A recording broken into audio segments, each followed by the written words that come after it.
আসসালামু আলাইকুম ভিউয়ার্স, কেমন আছেন আপনারা? আশা করি যে যেখানে আছেন ভালো আছেন। আমিও আপনাদের দোয়ায় ভালো আছি। আপনাদের জন্য নতুন একটা রেসিপি নিয়ে আসছি।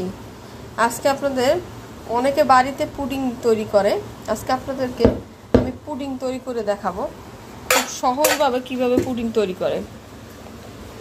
আমি এই যে 4টা ডিম নিছি এখানে, আপনারা চাইলে এর চেয়ে বেশিও নিতে পারেন। আমি 4টা নিছি, সামান্য একটু লবণ দিয়ে রাখলাম। এরপর যে কাজটা করতে হবে, এই যে ডিমগুলো আমি একটু গুলিয়ে নিব, সাথে এটার মধ্যে পরিমাণ মতো চিনি দিবেন। কেউ যদি বেশি মিষ্টি পছন্দ করে তাহলে মিষ্টির পরিমাণ বেশি দিবেন।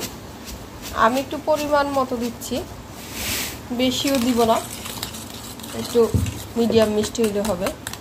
ডিমের সাথে চিনিটা ভালোভাবে মিশাবেন, দেখতেই পারতেছেন আমি কীভাবে মিশাইতেছি। এরপর বাকি যে কাজটা করবেন, আমি আপনাদেরকে দুধ জাল না দিয়ে আজকে গুঁড়া দুধ দিয়ে আপনাদেরকে পুডিং বানিয়ে দেখাবো। আমি 4 প্যাকেট গুঁড়া দুধ নিছি 10 টাকা দামের। দেখেন, হালকা কুসুম গরম পানির মধ্যে আমি দুধটা গুলাবো।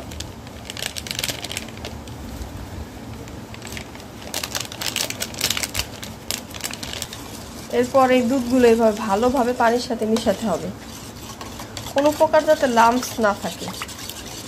সুন্দরভাবে মিশাবেন দুধটাকে। দেখেন আমার দুধটা মেশানো হয়ে গেছে অলরেডি।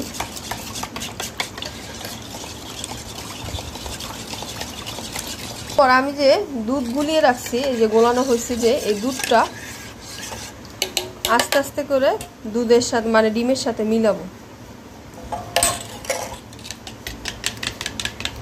দেখেন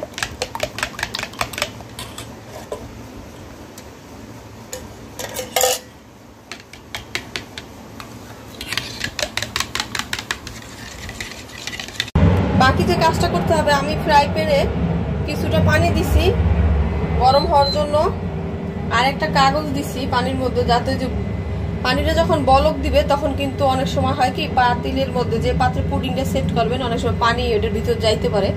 সেজন্য ওইভাবে আমি একটা কাগজ বা কিছু পাতলা টিস্যু আপনারা দিয়ে দিবেন, তাহলে আর হবে না। এরপর যে কাজটা করতে হবে, পানির মধ্যে বসাই দিবেন এভাবে। আমি যে রকম করছি আপনারা বসাই দিবেন।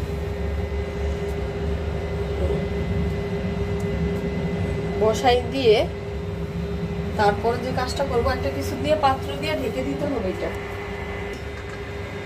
ঠিক আছে? আপনারা ঢেকে দিবেন, আর মাঝখানে একটা ইট দিয়ে দিবেন। আমি একটা ইট দিয়ে দিছে, যদি কোনো প্রকার লড়াচড়া হয় তো বইটার ভারে আর লড়াচড়া করবে না। এবার অপেক্ষা করবো না হওয়া পর্যন্ত, ঠিক আছে? হওয়া পর্যন্ত আমরা অপেক্ষা করবো। কি 20 মিনিট কি আধা ঘন্টার মধ্যে এই পুডিংটা খুব সহজে তাড়াতাড়ি হয়ে যায়। আপনারা বাড়িতে ট্রাই করবেন, দেখবেন তাড়াতাড়ি হয়ে যাবে। দেখুন ভিউয়ার্স, দেখেন আমার পুডিং কিন্তু অলরেডি হয়ে গেছে। আমি কিছুক্ষণ আগে একটা চামচ দিয়ে এই দেখেন একটু চেক করছি, এই আমি একটু পাশ দিয়ে বা মাঝখানে আপনাদের আবার একটু চেক করে দেখাই। দেখেন আমার চামচটা একদম পুরো ক্লিন আসছে, তার মানে হয়ে গেছে পুডিং। এখন যে কাজটা করব, কত সুন্দর হয়েছে দেখেন। এখন চুলাটা অফ করে এটা ঠান্ডা করতে দিব।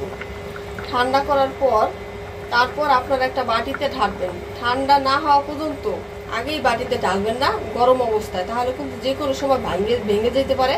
সেজন্য আমি যেটা বলবো, আপনাদের ঠান্ডা করে আধা ঘন্টা 1 ঘন্টার মধ্যে ঠান্ডা করে তারপর পুডিংটা একটা ছড়ানো প্লেটে তারপর ঢালবেন।